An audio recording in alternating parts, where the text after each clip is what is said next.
có nè cả khái mà kia sao qua khá đấy tròn mà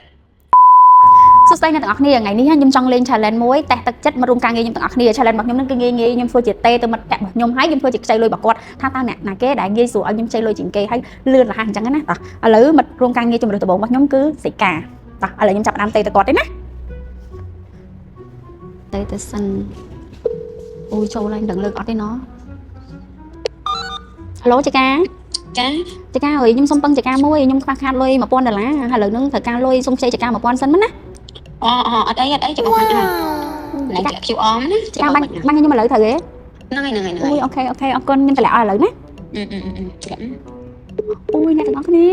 អូយឥឡូវខ្ញុំតម្លាក់ QR code ឲ្យគាត់សិនឥឡូវនេះខ្ញុំតម្លាក់ QR code ឲ្យគាត់ហើយជួយមើលថាគាត់បាញ់ខ្ញុំមែនតើឬក៏អត់វាស្រួលពេកហ៎អូយអ្នកទាំងអស់គ្នាគាត់ពិតជាបាញ់ខ្ញុំមែនណាមានអីក៏បាញ់យកអានេះហើយអូខេអរគុណច្រើនចេកាអូយមិននឹកស្មានថាខ្ញុំខ្ញុំប្រាប់គាត់ភ្លាមគាត់បាញ់ខ្ញុំអញ្ចឹងឯណាឥឡូវនេះខ្ញុំទេទៅមិត្តភក្តិរបស់ខ្ញុំម្នាក់ទៀតគាត់ឈ្មោះរចនាអាឡូនេះអាឡូរចនាកណេអត់អូនបងមានចរិយាចង់ពឹងខ្លួនឯងតិចហ្នឹងណាអូមានតែគេបងថាបងចង់ខ្ចីលុយខ្លួនឯង$1000បងខ្វះខាតលុយហ៎អេមានញ៉ៃណាពួកឯងអត់មានញ៉ៃហីអូនមិនដែរអូនកុំរវល់ខ្លាំងណាស់បងនេះក្មេងៗញ៉ៃជួយម៉ែពួកនេះបងថាខ្ចីស្អីគេវាមិនក៏មិនមានតែឯងមិនអត់បានស្ដាប់មិនបងថាចង់ខ្ចីលុយខ្លួនឯង$1000នេះអត់មានញ៉ៃពួកឯងណាអត់នៅស្គីបាត់នៅទៀតអូយបងនេះបងរវល់ខ្លាំងណាស់បងអើយក្មេងៗញ៉ៃពេញនឹងបងបានណាបងចាំថ្ងៃក្រោយចាំតែខ្ញុំទៀតបងរវល់ខ្លាំងហ្នឹងស្ងៀមពួកឯងឲ្យស្ងៀមចឹងណាបងពួកឯងចឹងណាបងតែទាំងអស់គ្នាគាត់លើខ្ចីលុយល្មមចុចបាត់អូខេឥឡូវខ្ញុំទេទៅ5ម្នាក់របស់ខ្ញុំម្នាក់ទៀតចុងក្រោយគេហ្នឹងគឺវិឆ័យមើលទៅគាត់រៀង high soul ហើយគាត់មានហ្មងអញ្ចឹងមិនមែនខ្ចី$1000នេះខ្ចីគាត់2000ហ្មងណាឥឡូវសាក់ទេទៅគាត់សិនដឹងគាត់ទៅនេះអត់ព្រោះដោយសារមុននឹងលើថាទៅថតវីដេអូ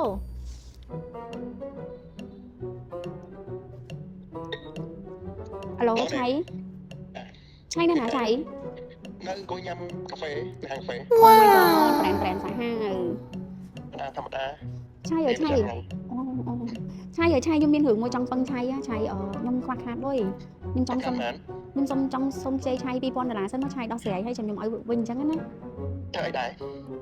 រឿងតិចតួចរឿងផ្ទាល់ខ្លួនរឿងពិបាកនិយាយតិចតែត្រូវការលុយបានទេហ្នឹងហើយខនេះប្រាក់ខែស្មើគ្នាសោះខាតអីច្រើនមកដោយសារមានរឿងចាំបាច់នៅក្នុងគ្រួសារត្រូវដោះស្រាយអញ្ចឹងទៅវាខ្វះខាតលុយបានចង់ពឹងឆៃនៅឃើញថាវិឆ័យអាចនឹងជួយបានអញ្ចឹងណាអូចេះតែចង់ជួយបានហើយប៉ុន្តែមកពីពេលខ្លះចាយអត់ចេះគិតខ្លះណាមុនចាយចង់ជួយដែរតែធ្វើមិនលុយសោះក្នុងតែ$1300គ្រប់ពេកចឹងចាំថ្ងៃក្រោយណាអូ$1300ទៅណាឆៃអីចឹងខ្ញុំទៅខ្ចីគេថែម200អញ្ចឹងណា$1300ទៅបានដែរអញ្ចឹងតែខ្ញុំតម្លាក់ជួបដែរកូនអូឆៃចឹងឆៃឲ្យហ៎មិនតែអត់គ្រប់ហ្នឹងហើយទុកចាយទៀតបើឲ្យអត់បានឲ្យខ្ញុំចាយចុះឥឡូវបើ500អីកាហ្វេគេផងនេះ500អីបានអត់ឆៃ500ណាហើយគាត់បានតែដោយសារត្រូវក៏ឲ្យបានអនឡាញគេអស់$1500នេះសល់តែ300ទុកចាយដល់ថ្ងៃអត់ហ្នឹងគាត់ថាផ្សេងលុយស៊ីណែឥឡូវមកផ្សេងខ្ញុំមុននេះដឹងឲ្យគាត់គិតផងបានហើយអ្នកទាំងអស់គ្នាមិនធម្មតាឲ្យខ្ចីឯនេះក៏បានយ៉ាងតែ